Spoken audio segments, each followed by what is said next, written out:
सुन गुप्ता। राधे राधे। छोटी सी एक कथा सुना रही हूँ। एक बुढ़िया मैया ने अपनी कुटिया में छोटे से ठाकुर जी विराजमान कर रखे थे।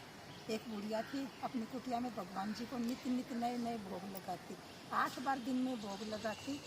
छोटी छोटी चीज़ें बनाती, कभी कोई नई वस्तु बनाती, भगवान जी को खूब रिझाती, उसी में लगी रहती। उसका अपना कोई परिवार नहीं था।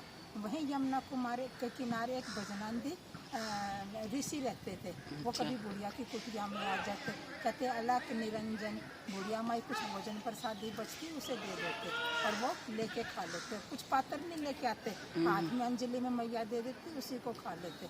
जाके फिर भजन कीर्तन करने लग जाते।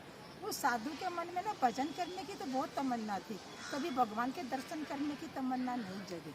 अच्छा। और जो है, एक दिन बुढ़िया के सपने में भगवान जी आते हैं, मैया मैया जब वो कल बाबा आपसे मधुकरी लेने आए ना, तो आप मुझे उन्हें दे देना। लाला मैं तो ना दूँ तुम्हें उन्हें, मेरी सेवा में कोई कमी रह गई लाला। कहते नहीं मैया, आप जो है बूढ़ी हो जाओगी, 2-4 महीने में मर जाओगी, मैं तो अपना आगे का इंतजाम कर रहा हूँ कि वो बाबा मेरी सेवा करेंगे। ना लाला मैं तो नहीं दूंगी। नहीं मैया तुम्हें देना पड़ेगा। अगले दिन सुबह हुआ, बेचारी उठी बड़ी दुखी मन से, खूब सारे पकवान बनाए, लाला को भोग लगाया। वो भजनानंदी साधु भी आ गए, अलख निरंजन। अब उसका मन तो ना करे ठाकुर जी को देने का। अब ठाकुर जी उठाए और उनकी अंजलि में रख दिया। कहते मैया मैया मैं न लेके जाऊं, इनकी सेवा पानी कौन करेगा इतनी, ये तो इतना बड़ा पेट दिखता, छोटा सा पेटू है, और इनका खाना इतना, मैया मैं नहीं लेके जाऊं। मैया ने लिए और अंदर फिर पधार दिए। फिर रात को सपने में आए, मैया तुमने दिए क्यों नहीं भजनानंदी बाबा को, मैं उन्हीं के साथ जाऊंगा। कि नहीं लाला, वो कह रहा था मेरे पास कोई इंतजाम नहीं है, ये वहाँ भूखो रह जाएगा, कौन इनकी सेवा करेगा, कौन 56 भोग लगाएगा। कहता नहीं मैया मैं भूखो ही रह लूँगा, आप मुझे कल आए तो दे देना। फिर वो भजनानंदी बाबा सुबह फिर आए, अलख निरंजन। कहीं भिक्षा लेने नहीं जाते, मैया से मधुकरी ले जाते थोड़ी सी।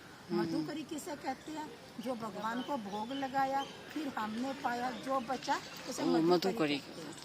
तो फिर बाबा को दे दिए वो ठाकुर जी। बाबा कह रहे क्या हुआ मैया, कहती भैया ये मेरे सपने में 2 दिन से आ रहा, और मैं ये तुम्हारे ही साथ जाएगा। ठीक है मैया, नहीं मानते तो जहाँ बैठे इन्हें भी पधार देंगे। गए अपनी कुटिया में, एक जगह हाथ से जगह साफ सी करी और कोने में बिठा दिए। कहते ले बैठो यहाँ पे, और मेरे पास तो कोई साधन नहीं है, जो भोजन करी मिलेगी तुम्हें भी खिला देंगे। तो ठीक है। अगले दिन यमुना स्नान किया, बुढ़िया माई के पास गए, बुढ़िया माई कुछ दो।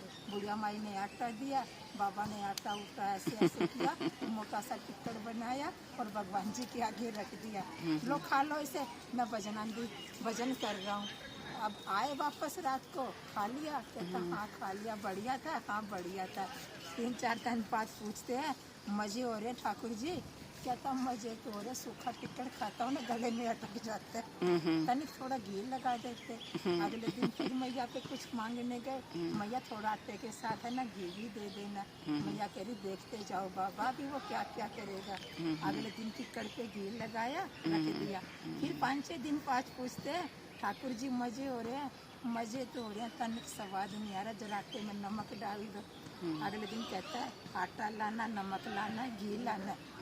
अगले दिन गए मैया थोड़ा नमक भी दे दो, और मैया हंसे जोर जोर से। उन्होंने अगले दिन मक्खन वो घी नमक भी दे दिया। फिर आटा बनाया, नमक डाला और घी लगा के टिक्कड़ रख दिया, फिर खा लिया। फिर 5-6 दिन बाद पूछते ठाकुर जी मजे हो रहे हैं। कह रहे मजे तो हो रहे, तनिक थोड़ी उसमें आलू वालू उबाल के डाल दिए करो, थोड़ा मजा आ जाए। कहता तुम्हारे आलू वालू मैं बनाऊंगा। उठाए गोपाल जी और जाके बुढ़िया को दे दिए। ना बुढ़िया मैया अपने ठाकुर जी को, मेरे से इनकी सेवा नहीं होती।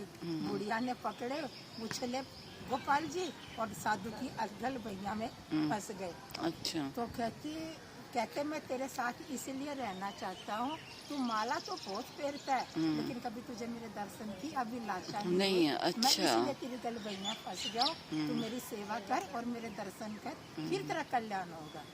जय श्री, फिर तुम्हारा कल्याण होगा। नहीं तो बुढ़िया माई मेरे 56 भोग से बहुत सेवा करती थी। आपके भजन से मैं इतना खुश हूँ कि आप मेरे दर्शन भी करो, अच्छा देखो, और भजन भी करो, खुद ही भगवान।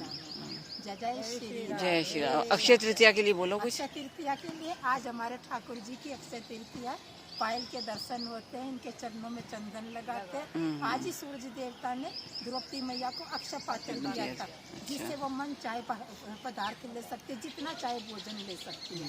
अक्षय तृतीया के दिन आज परशुराम जयंती भी है, परशुराम जी का जन्म हुआ था, इत्यादि इत्यादि बहुत सारे बहुत है। सबको अक्षय तृतीया की बहुत बहुत बधाई हो।